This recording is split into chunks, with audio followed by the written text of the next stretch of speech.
Live news, खबर तो पक्की है। नमस्कार, मैं शंभू कुमार, आप देखें लाइव 24 न्यूज। मैं अभी शोषित सेवा संघ में हूं और मेरे साथ जुड़ रहे हैं श्री वर्धन सिन्हा सर जुड़ रहे हैं। और आपको बता दें, उससे पहले थोड़ी सी बात बता देते हैं कि बिहार का जो जातीय जनगणना हुई, उस जातीय जनगणना में बिहार का जो शिक्षा स्तर है उसमें सबसे ज़्यादा जो ग्रेजुएट हैं सिन्हा परिवार, सिन्हा जाति की है, जो 29.38% है। और सबसे पिछले पायदान पर जो है वो मुसर समाज से है, 0.18। जहाँ बिहार में जातिगत बात होती है, जहाँ पर जाति के आधार पर वोटिंग होता है, उस बिहार में एक ऐसे उस व्यक्ति को हम व्यक्ति नहीं कहेंगे, एक भगवान का ही दर्जा कहेंगे कि खुद सिन्हा जाति से होकर के मुसर जाति के बच्चे को जो शिक्षा के पायदान पर सबसे निचले पायदान पर है, उनको अपने समकालीन मतलब अपने बराबर मिलाना चाहते हैं और बिहार की स्थिति को सुधारना चाहते हैं। आखिर इनमें ऐसा क्या दिखा या इनका पास्ट ऐसा क्या था कि इस तरह का फैसला लिए। और फ्री में जो सारी बात इनसे हम बात करेंगे। सर, आपके मन में ऐसा क्या हुआ कि आपने इस संस्था को, मैं जब पहली बार एंट्री किया तो हम समझे कि ऐसे ही कुछ है, लेकिन मैं खुद भावुक हो गया मैं कि ऐसे ऐसे लोग भी हैं इस दुनिया में, इस धरती पर, कि लोग दूसरे लोगों के लिए सोचते हैं, जहाँ पे बिहार में आप जानते हैं कि बिहार की क्या स्थिति है। देखिए, इस संस्था का तो हम उतना क्रेडिट नहीं ले सकते हैं। हमारे जो पूज्य पिताजी थे आईपीएस ऑफिसर, उन्होंने ये शुरुआत की थी इस संस्था की। और इसलिए उन्होंने किया था क्योंकि बहुत कम आयु में उन्होंने, जब पटना सिटी के एसपी रह चुके थे, उस समय वो एक इन्वेस्टिगेशन कर रहे थे और उस दौरान उनको मुसर जाति के साथ, इस समुदाय के साथ सबसे पहले टाइम संपर्क हुआ उनके साथ। और जब उन्होंने देखा कि उनके हालात देखी उन्होंने, उसी टाइम उन्होंने ये ठान लिया कि इस समुदाय के लिए हमको कुछ करना है। क्योंकि ऐसे भी अगर लोग हमारे देश में रहते हैं आज़ादी के बाद, तो ये हमारे लिए एक बहुत ही शर्मिंदा बात है।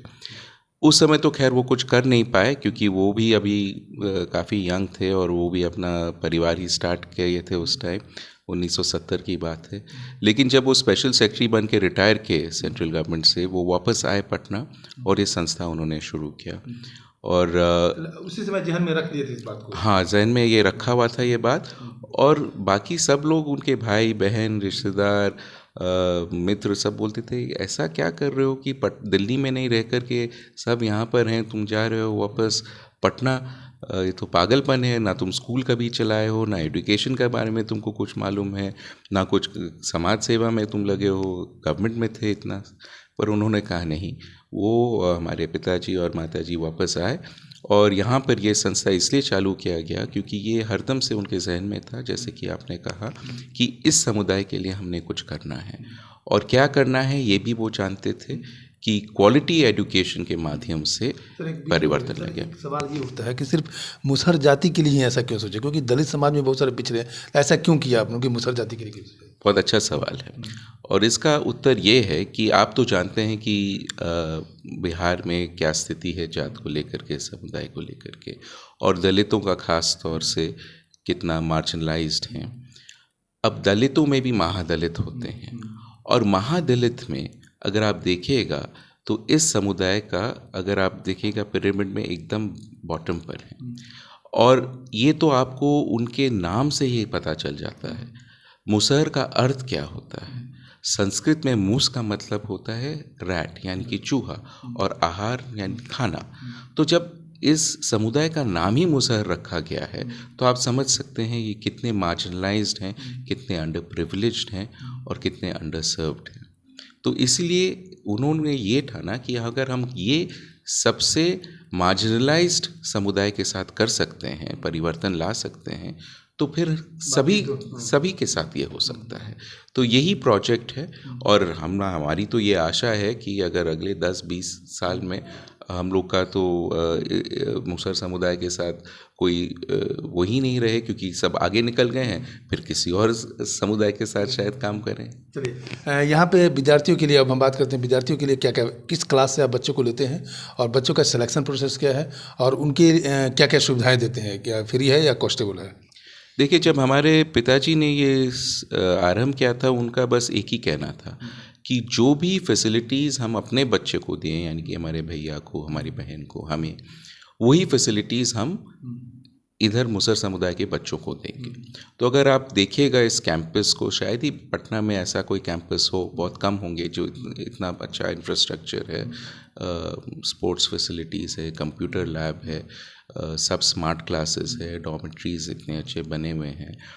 तो बच्चों को यहाँ निःशुल्क खाना पीना, रहना, कपड़े, टॉयलेटरीज, स्वास्थ्य का देखभाल, सब कुछ जो आपके माता पिता ने आपको दिया है, हमारे माता पिता ने हमको दिया है, यहाँ पर मुसहर समुदाय के बच्चों को निःशुल्क दिया जाता है।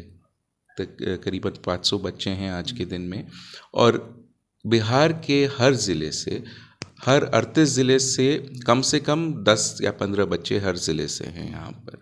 और सिलेक्शन हम लोग का एनुअली होता है, हमारे टीम्स जाते हैं विभिन्न ज़िलों में और वहाँ पर कैंप लगती है, वहाँ सिलेक्शन होता है, फिर एक सेकंड राउंड यहाँ पर भी होता है पटना में, और फिर एडमिशन मिलता है बच्चों को।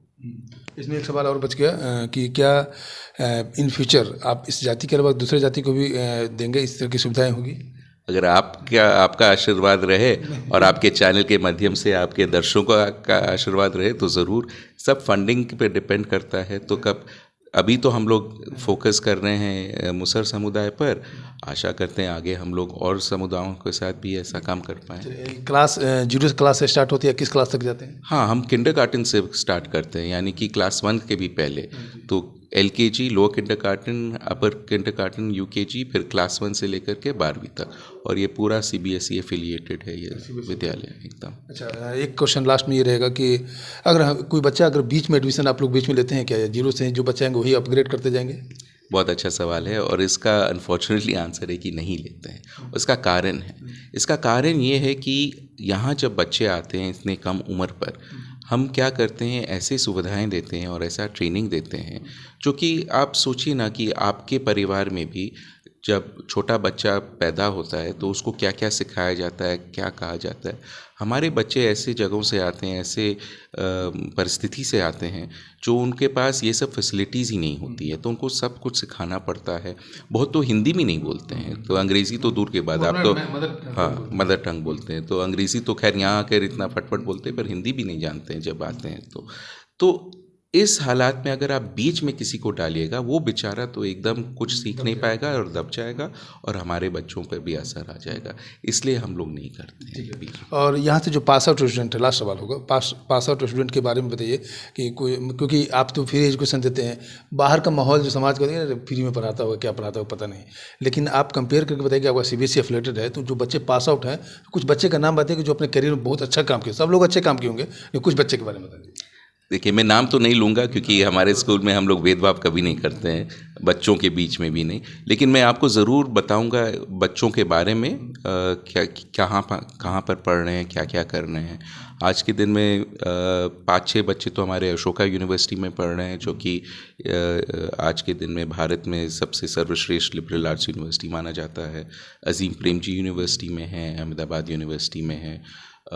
हमारे स्कूल से इंजीनियर बने हैं। मुसहर समुदाय का सबसे पहला वकील हम लोग के स्कूल का है, इसी स्कूल का। इंडिया की बात कर रहे हैं आप? पूरे इंडिया के, मैंने मुसहर तो ज़्यादातर मुसहर समाज की बात कर रहे हैं, वो तो ज़्यादातर बिहार में है, यूपी, झारखंड, बंगाल में थोड़ा बहुत। सोशल वर्कर बने हैं, टीचर बने हैं, गवर्नमेंट की नौकरी कर रहे हैं। तो जो भी आप किसी और अगर स्कूल में जाते, प्राइवेट स्कूल में, और ये सवाल पूछते, तो वही जवाब हम आपको भी देंगे कि हमारे बच्चे बस एग्जैक्टली वही कर रहे हैं। चलिए, थैंक यू सो मच आपको मेरे चैनल से जुड़ने के लिए।